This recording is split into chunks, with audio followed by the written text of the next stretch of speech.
New Thought Media Network. We are a global broadcast network of positive music, media, and entertainment, inspiring humanity's evolution along the journey of enlightenment and creating a world of love, peace, empowerment, and prosperity for all. New Thought Media Network. Positively inspiring.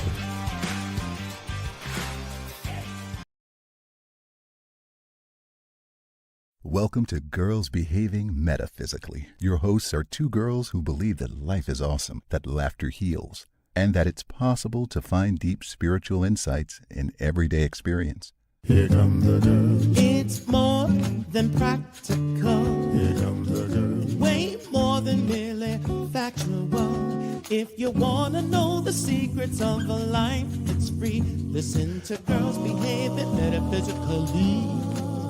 Listen to Girls Behaving Metaphysically.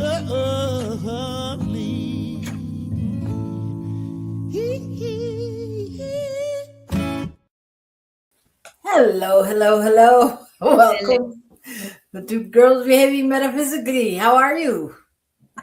I am okay. Starting the morning. I was just complaining to you all. I was like, I'm starting work an hour early today because of you all. We don't have daylight savings. I know. Life is challenging. Well, you are watching two girls who are slightly challenged by daylight savings time, but nonetheless, we are here and ready to play. I am Robyn Rice Olmsted. I'm Dr. Natasha Wilson. And like Robyn said, we are girls behaving metaphysically, which is something we all need to be behaving as right now to make sense of everything we're seeing. All the world. And just like that, we're there. Yeah, it's an interesting time, isn't it? I mean, when generally we talk about how our week is, and I have to say, right before this started, I mean, right as the intro was playing, I was thinking, wow, my week, and all that kept popping up was things in the news, and I don't even watch the news, Mm-hmm. No, I hear you. Yeah, I've started really listening to music more. I didn't realize how much I wasn't listening to music. And I've just noticed just like the quality of even how I can be with the news when I do watch it. I've just noticed a shift. But I just limit it. I don't think it needs to, I've sort of adopted this philosophy about news, which is I don't need to watch it all the time. I could watch it today and then watch it next week on the same day and just guarantee there'll be some bullshit. That's it. So enough. Yeah, well, I really, growing up in all of these faiths and philosophies, I really subscribe to the fact that, the news is, Reverend Michael Beckwith always says, it's a request, it's a prayer request. Yeah, it's just a prayer request, and so it's a little easier to look at it that way. However, I will say, last night I got a call from a friend in California, who was feeling a little panicked, a little beside themselves because Governor Newsom had to come on the TV and talk about that they may get bombed, that they're aiming to bomb California. And I can't say that I was surprised because all my life, I've always thought about like, well, what if there was a war here? Where would they go? And then it always seems surreal that it could possibly,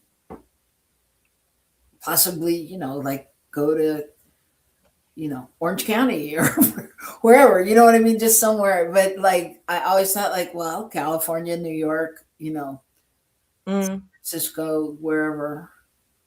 And so it's quite the time we're living in.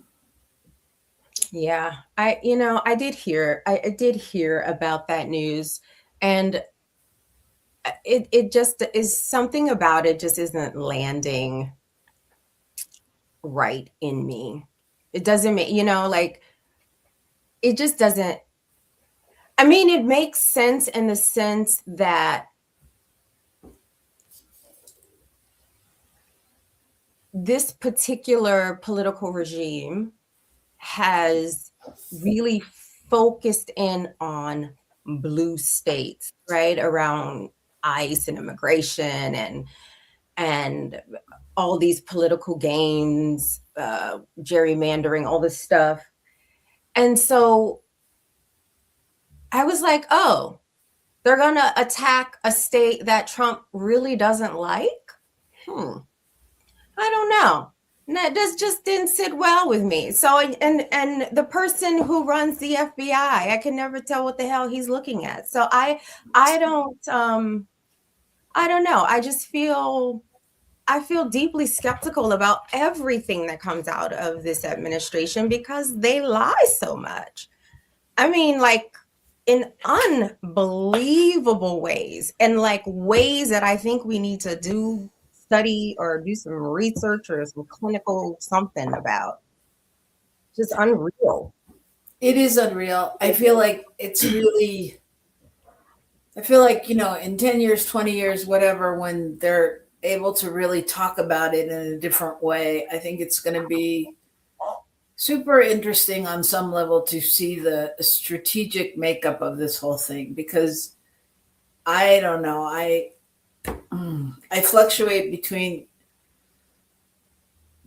wondering if everybody's just crazy or everybody is just maniacal, strategic, whatever, intelligent people that know how. I mean, like, you look at what's happening, and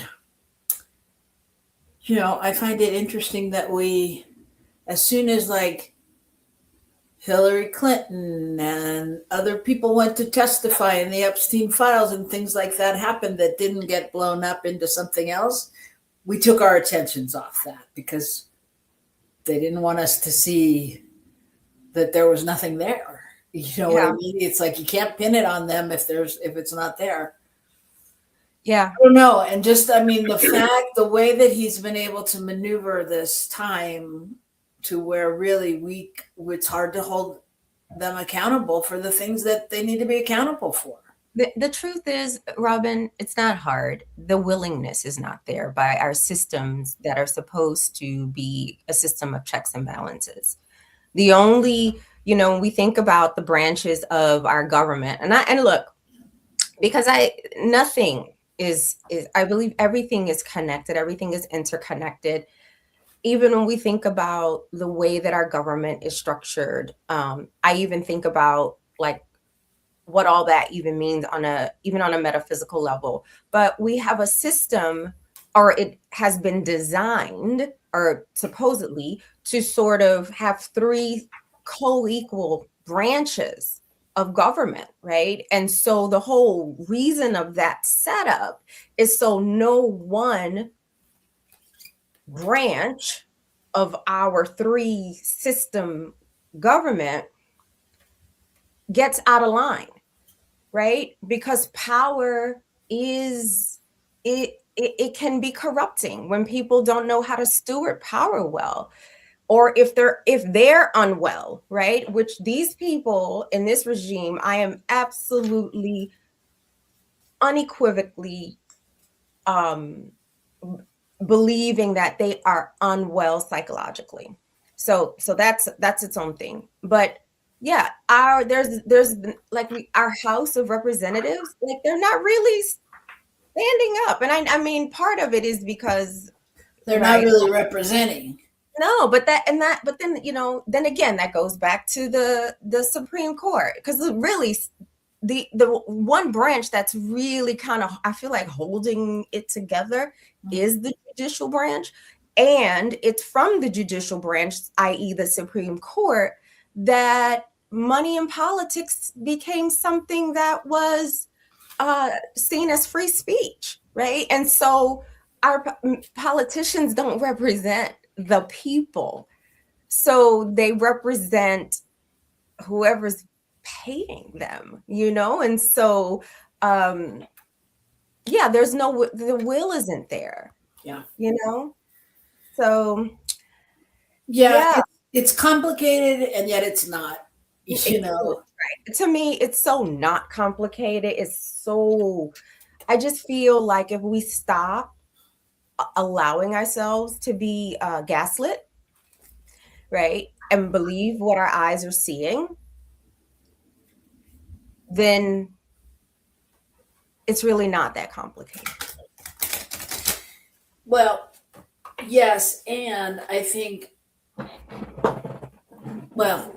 that's where it gets complicated, because I think that involves people having to see what they see and admit that they're a part of that. This is how this happened. Yeah. You know? I mean, and to me, I think that's the challenge. Not complicated. I think it might be hard. I think a lot of people who have not realized how important the world of emotions are, right? And especially in Western countries, it's almost like emotional intelligence. I mean, it's being taught at my daughter's school, but I never got courses in emotional intelligence. And I know none of those people that are in these positions of power and authority within our governmental system, they never had no training on, emotional intelligence. And yet it's people's emotional world that guide their decisions, right? Their beliefs would trigger certain emotions, and then they trigger certain behaviors when they're unexamined. And so it is going to be hard for a lot of people who don't like feelings that are uncomfortable, or like Dr. Marshall Rosenberg, the one who, his work in nonviolent communication, which is actually called compassionate communication, but he changed the name because the publisher knew that the word violence would be more attractive, says something about our species. But anyways, he uses the phrase, feelings that are less than wonderful. So it's going to be difficult. And I think that flows perfectly into our topic today, because we're talking about glowing up. And what does that mean, glowing up? Because I think that that's really about exploring the transformations in life on many levels.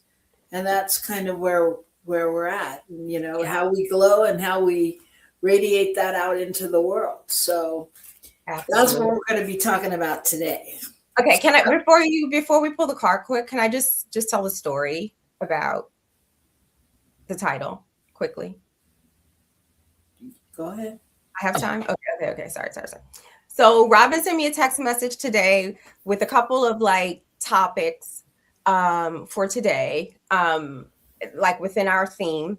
And I was in the middle of getting my daughters ready an extra hour early to be here with y'all in America mostly. Okay, all good. So I just glanced at the text message, and I thought the text message said, why don't we explore how we glow up, how we know when we glow up? And I was like, yes.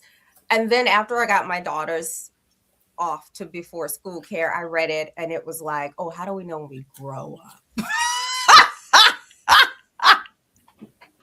And is there a difference? We shall see in our conversation today.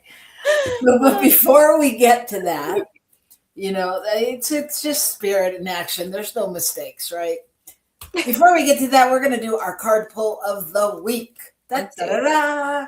This is to inform us of what to take out into the world, or what's the sign that it's showing us. Last week we pulled the flow of partnership,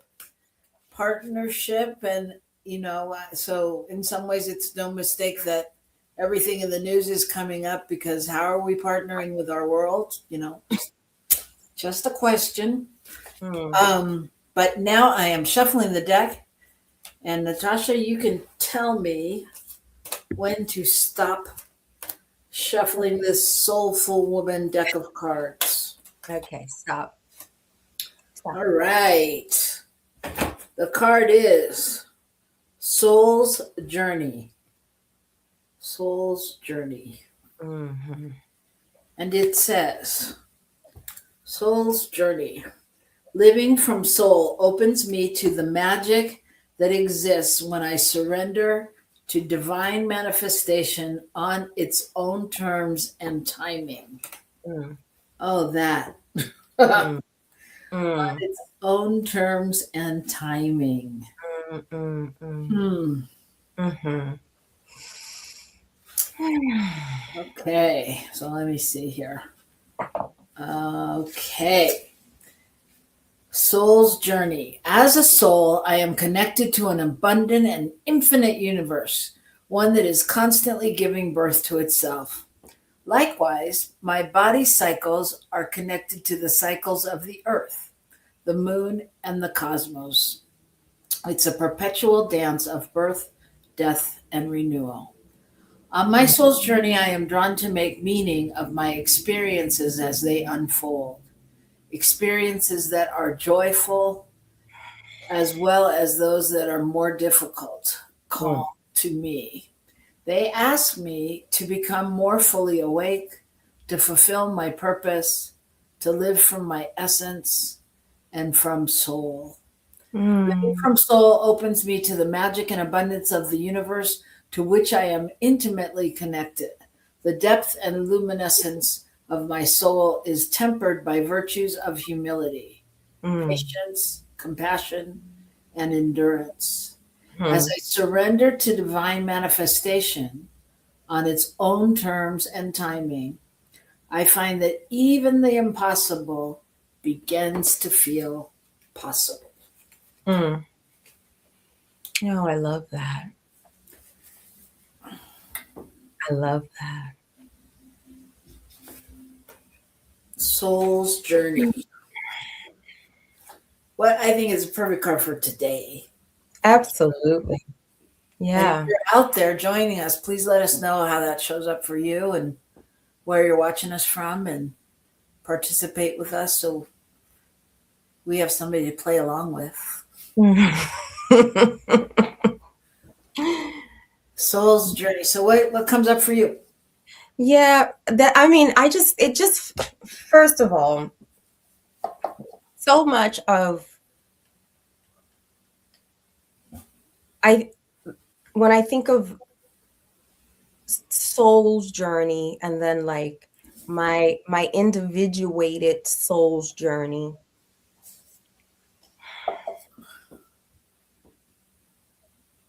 I feel like the whole trip that is this life, that is my life, has been about listening to where my soul wants to go next.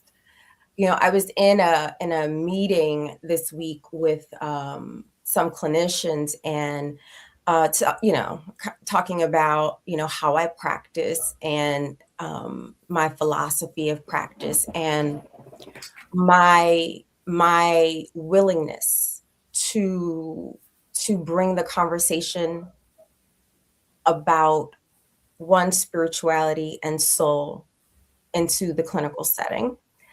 And I said, we have to, because one, right, I feel like this is so, it was just an example of my soul's journey to be in that room, providing this perspective to clinicians who want to learn how not just to retain clients, but how to attune to clients. And so I said, we have to be willing to go there with our soul. And, when we think about, okay, so what we're all sitting here saying we're these trauma-informed therapists and clinicians. What does the word trauma mean? Right? It means soul wound.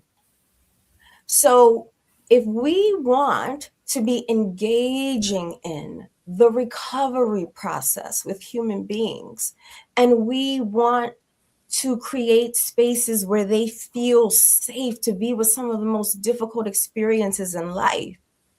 As clinicians, we cannot be afraid to think about the soul, talk about soul, and talk about spirituality. And when I say spirituality, I mean what gives people a sense of meaning.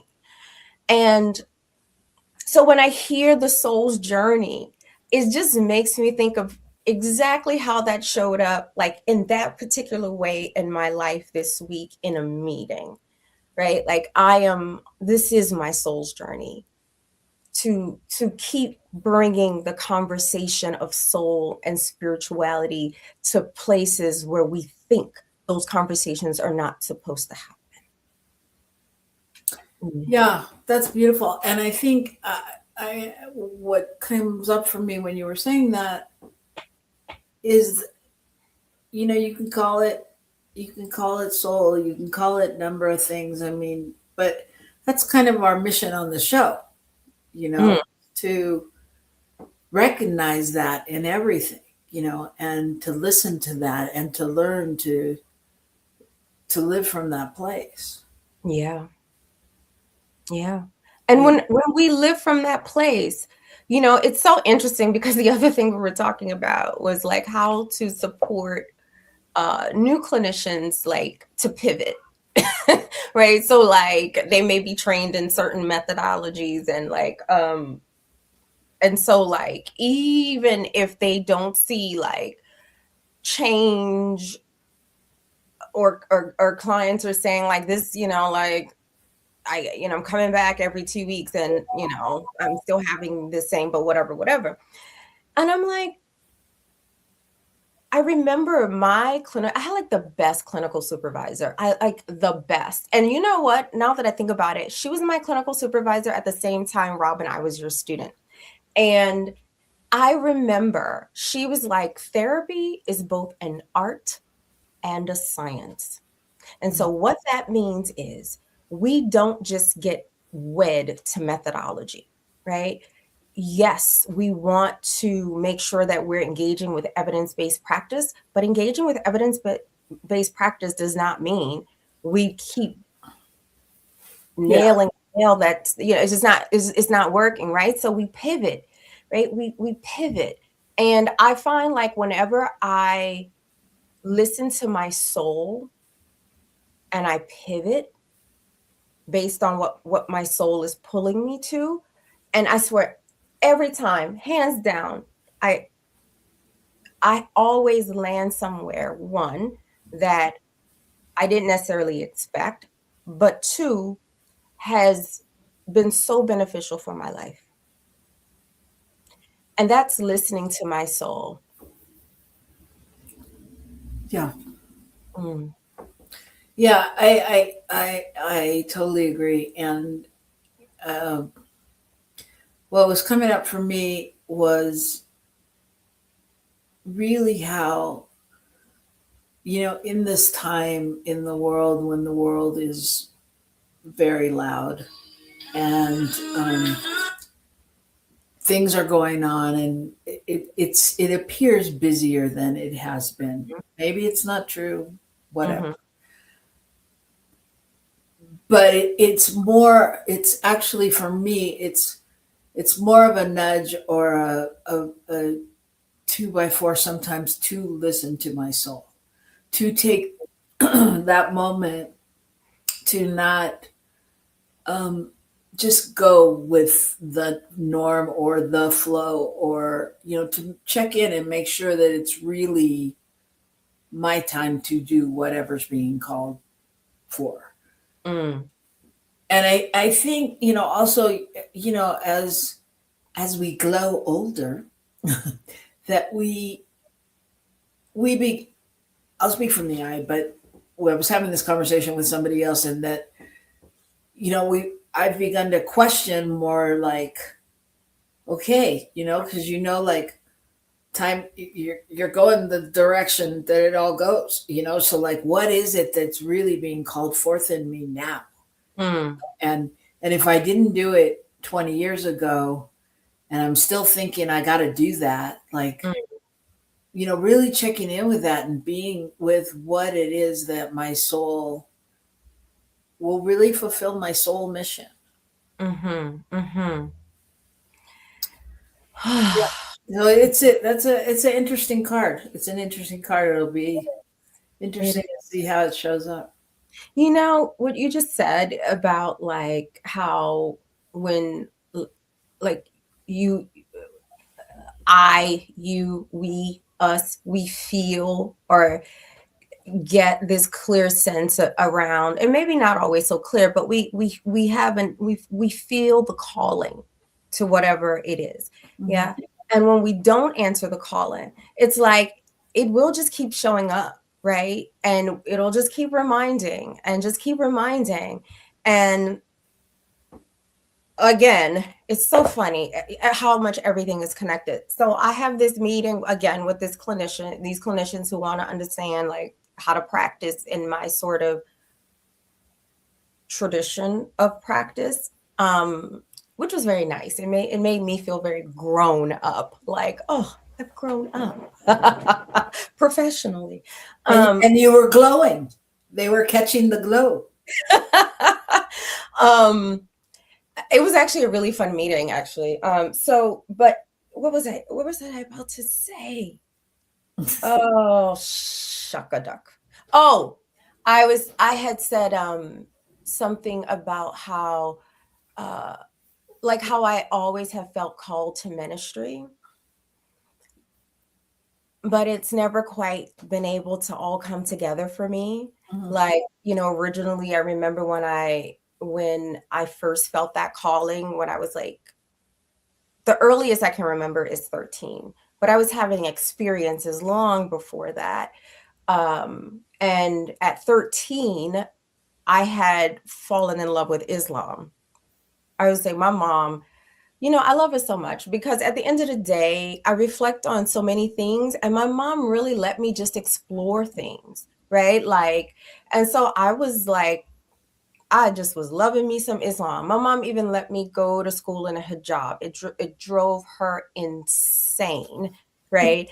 But she let me do it. And, small detour, even when I was in college and, the college that I went to originally was about a 2-hour drive from where I lived, like where my parents lived. And my parents would call me and say, such and such called us and said, you were not at school because they saw you in the French Quarter chanting with Hare Krishnas. That's funny. Anyways, all I'm saying is when I had said that to this group, I was like, I had to pull myself back from going to medical school because I was really, really, really, really close to like stepping into that process. But I was like, no, if I'm going to study anything else, I'm going to go on and try to figure out how to move forward in ministry, right? So either in seminary or through some other mechanism, because that's just always been there for me. I wanted to be an imam, but I was 13 and neurodivergent and didn't know women couldn't do that in Islam. And then when I learned that, I was like, okay, this clearly isn't for me. So I pivoted, right? So yeah. So it's interesting listening to your soul's journey and how it transforms over the years or adapts. Yes. So when we come back, we're going to be talking about glowing up. And what does that really mean? How do we grow up and radiate out into the world? And I don't know. We're going to see what we come up with when we get back. So stay tuned and join us right back here on New Thought Media Network. Sounds good. Please help us say thank you to all of our organizational sponsors, including the Hepperlin Foundation, Affiliated New Thought Network, International New Thought Alliance, Science of Mind Archives and Library Foundation, Center for Spiritual Living Denver, Center for Spiritual Living Midtown, New Thought, Philadelphia. Center for Spiritual Living, United Life, Sunshine Cathedral. Planned Happiness Institute, Summit Center for Spiritual Living, One Heart Retreats, Universal Joy Center, Unity Kitchener, Unity Spiritual Center, Ottawa, Home Center for Spiritual Living, Satya Center, Begin Within Ministries, Center for Spiritual Living, North Jersey, Unity of Savannah, and the Center for Spiritual Living, Seattle, as well as all of our individual donors. On behalf of New Thought Media Network, thank you, and please like, share, and subscribe. New Thought Media Network, come be you.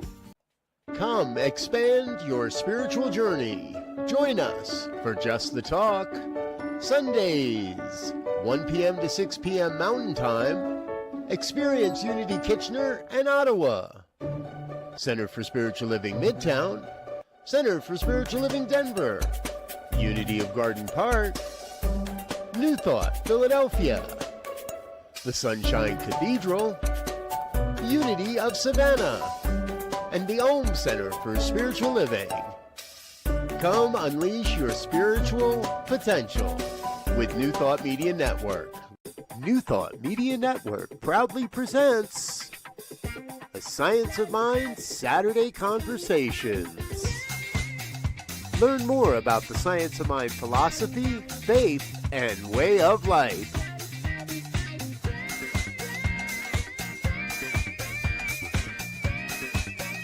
Join our team of experts for a weekly deep dive discussion.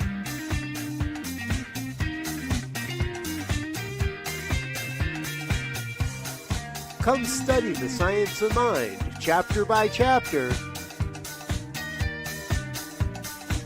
and resources from the Science of Mind archives. Plan to join us every Saturday, 9 a.m. Mountain Time. Only on the New Thought Media Network. Welcome to Girls Behaving Metaphysically. Your hosts are two girls who believe that life is awesome, that laughter heals, and that it's possible to find deep spiritual insights in everyday experience. Here come the girls. It's more than practical. Here come the girls. Way more than merely factual. If you wanna know the secrets of a life that's free, listen to Girls Behaving Metaphysically. Listen to Girls Behaving Metaphysically.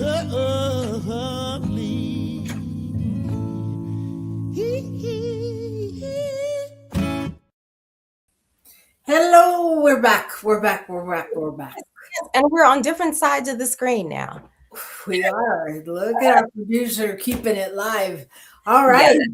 That's Dr. Natasha Wilson, and I'm Robyn Rice Olmsted. And before we get started talking about glowing up, I just want to say, if you were watching those commercials, because I was watching those commercials, and you saw the one with everybody's name on it, there is a way to get your name on there.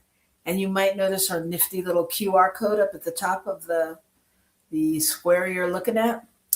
Well, you click on that, and if you are so generous to donate to us and sign up to do that monthly, that will help us keep our producer, which you really want us to do. Because if you've ever watched the show on a day when he's not here, you would pay big money to have him here. So if you feel it in your heart, if you're inspired at all by the work that New Thought Media is doing and that we're doing in the world, we're all up leveling. We're all up leveling the game, and we want to keep it going. And we would love for you to be a part of it. So click on that QR code and do what you can. Share with us in the chat where you're watching from and how we can support you, and maybe even things you want to see on the show, because we'd love to talk about whatever you want to talk about. But Absolutely. today, we're glowing up. Yes. So what does that mean, glowing up? What does that mean to you? What does that topic mean to you?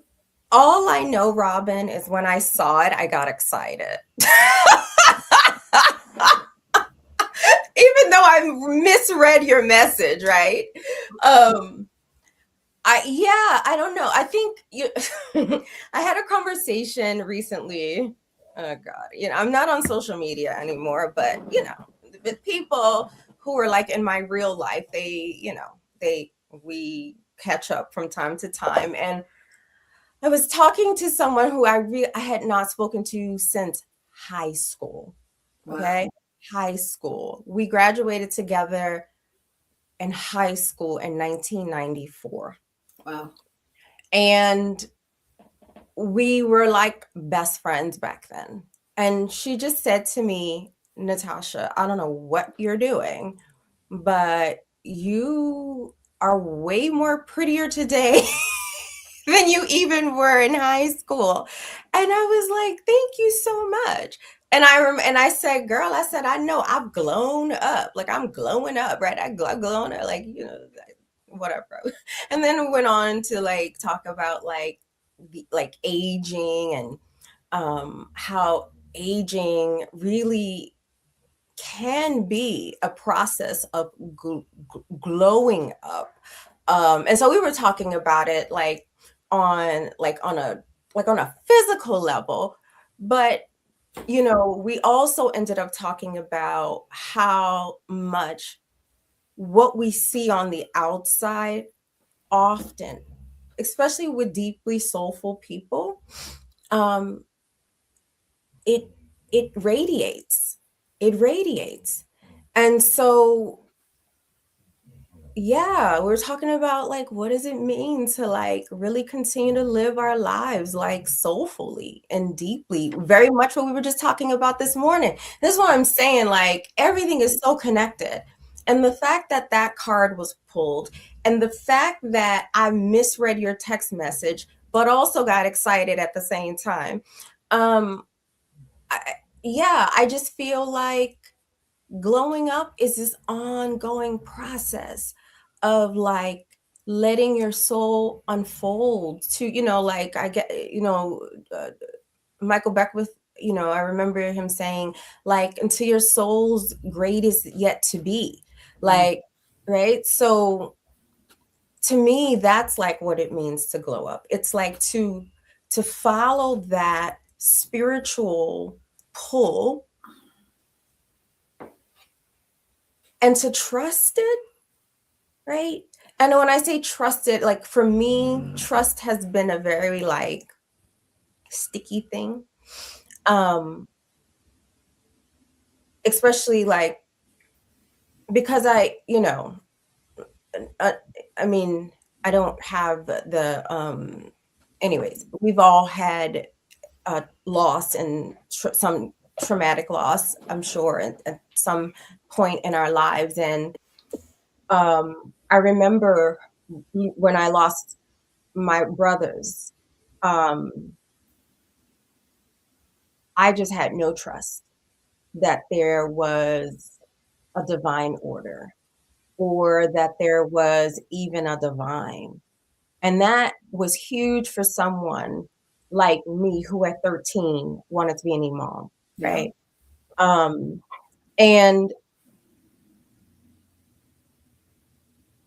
And if I'm honest, I struggled with it again when my nephew, took his life just a few years ago. And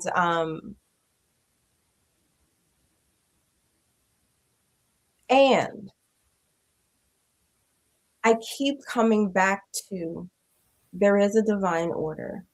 I don't have to understand it all, right? And I can follow the impulse, the spiritual impulse. And so glowing up, like I'm thinking about through the experience with my nephew led me to do a lot of writing. And so I'm talking to publishers about this like collection of poetry that I wrote dedicated to my nephew. And I'll share the title because, you can't have it, it's copywritten. But it's called Confessions of a Hope Dealer, and I was like, yeah, I deal in hope, but I don't deal in blind hope. I deal in hope because I know what it's like to walk through pain. I know what it's like to question even the existence of a divine, and to come around back into my own heart with a knowing that that absolutely is a divine order to this world, and not this world, but to everything we see in the cosmos. I mean, looking at the cosmos is just evidence of that, right? Mars ain't crashing into Venus, Saturn ain't crashing into the moon. There's a divine order to everything. And so, and we all have a place in that divine order. So, yeah. So, anyways, when I think about like glowing up, I think about continuing to listen to that internal soulful guidance, and then glowing up is just a natural consequence. Yeah, I agree. I think that I mean, to put it succinctly, I think what is glowing up has to do with doing the work, and the work becoming visible as your life. Yes. So, and when we say doing the work, it means like being with yourself, be doing meditation, whatever that, the ways you choose to shift your energy, and and it comes from the alignment, of like your healing, clarity, um, relationships, what has an impact on you, and it's I think it's really the moment when your inner work becomes visible.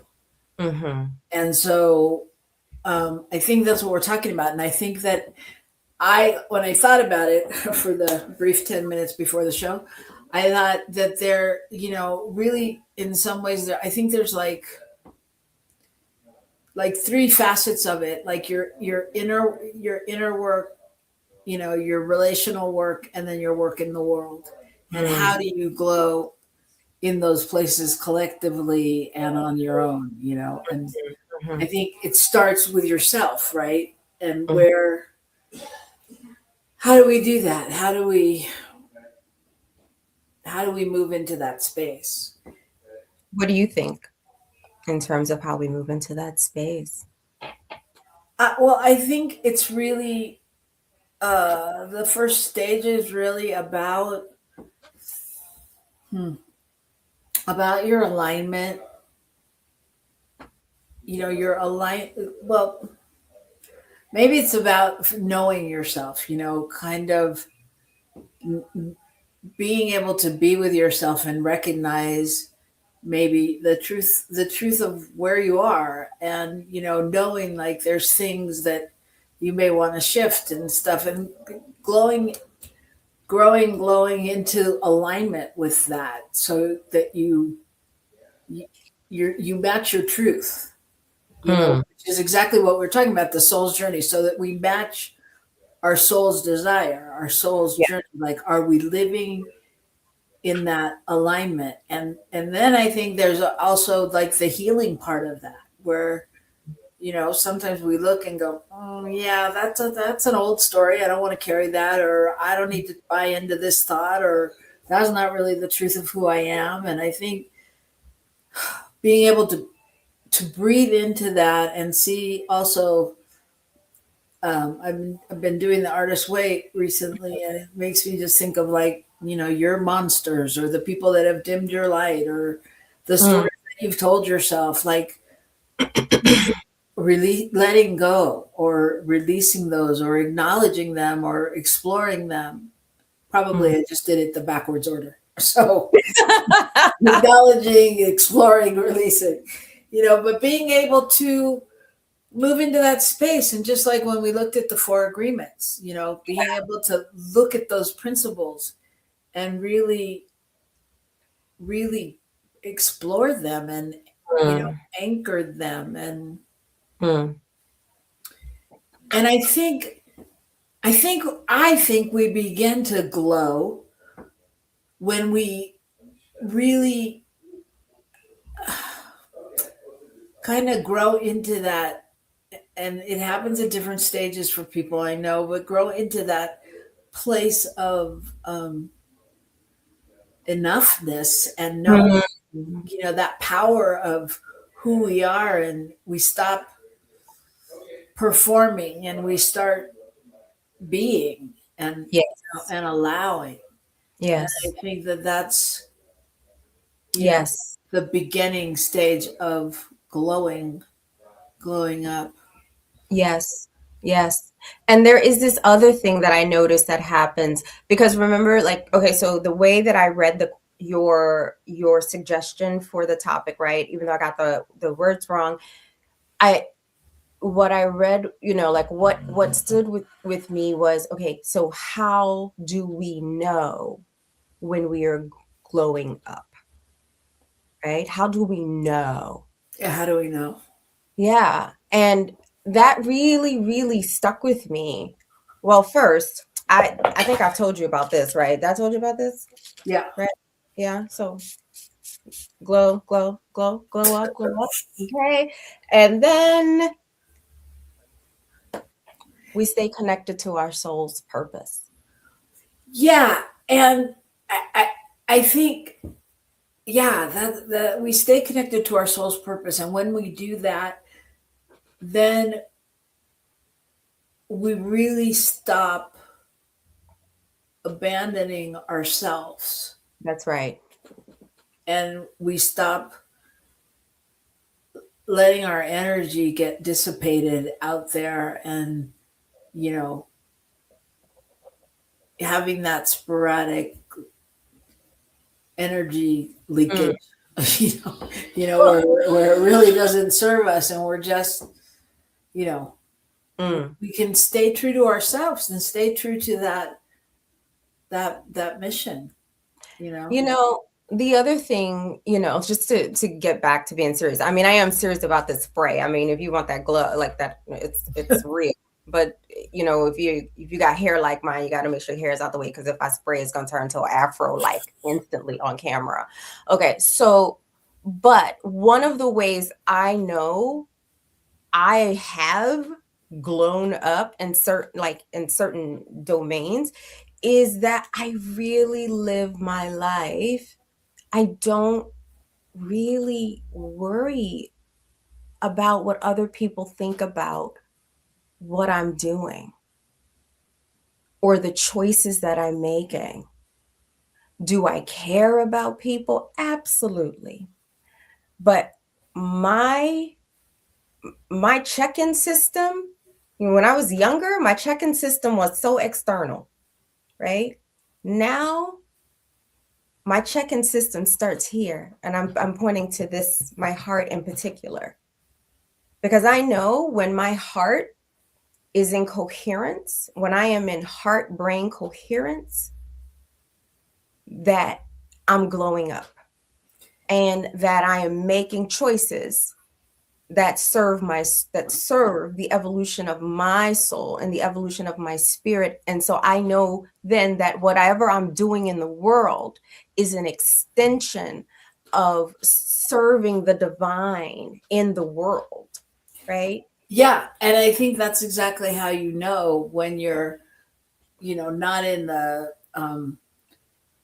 stage one of becoming. That's when you've let go of that. That's when you're no longer, trying to fit in somewhere. You're able to glow in your relationships, and you're choosing different relationships that are healthy. Yeah. That really, amplify what you're doing or what you want or what your soul's calling for. That's right.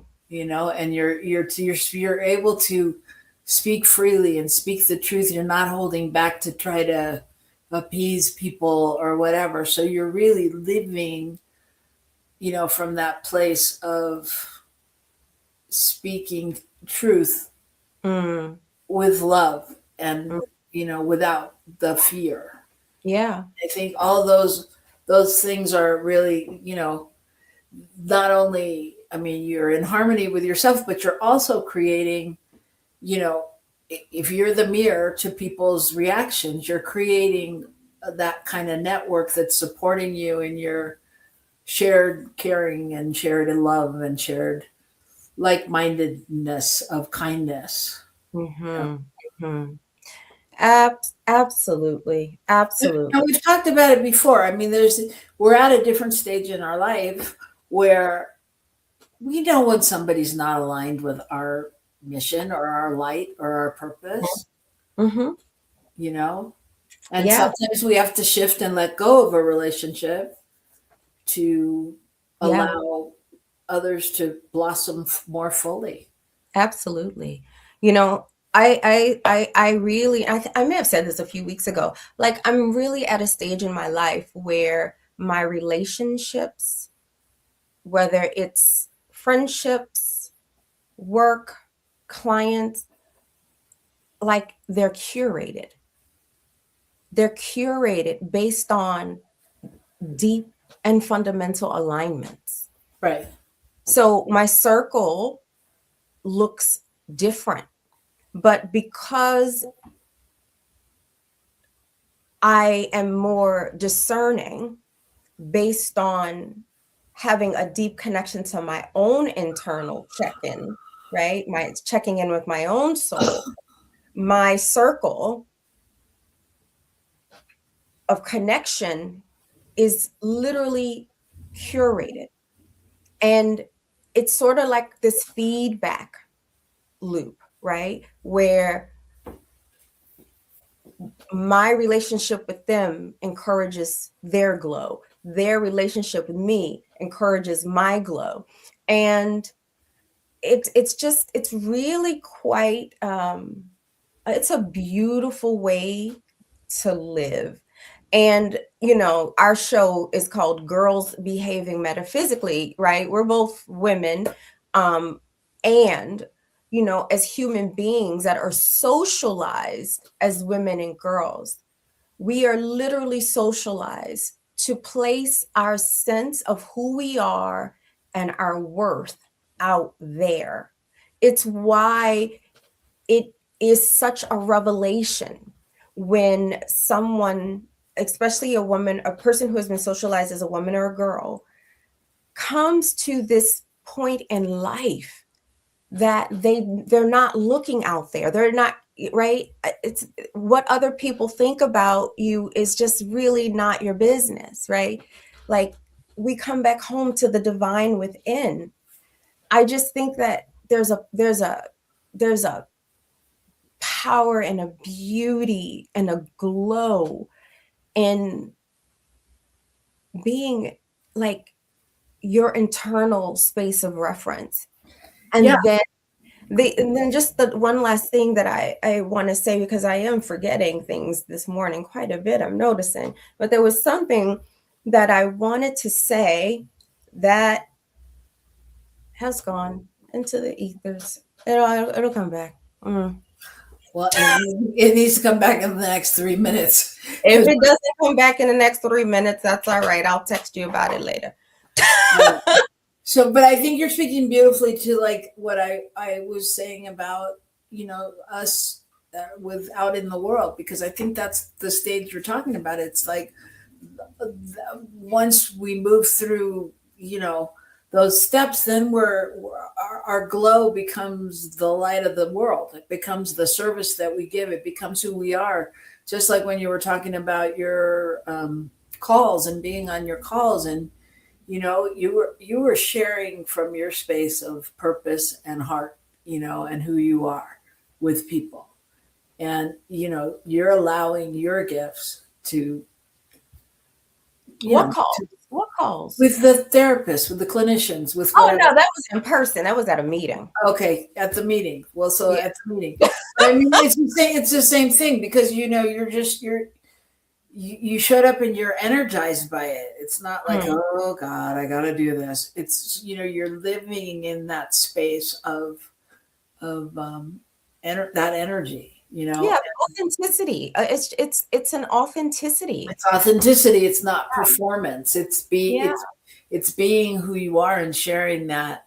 And you know, that when you're in that space that you can be in a room and you can shift the room, and that's, your energy, your conversation, your sharingness, whatever that is. And that's the light that you leave. That's the glow that you leave on other people so that they're, that you leave behind. That's, that's the really rapid version of all of it, Mm-hmm. And, so at the end of the day, it's like, so how do we know when we're glowing up?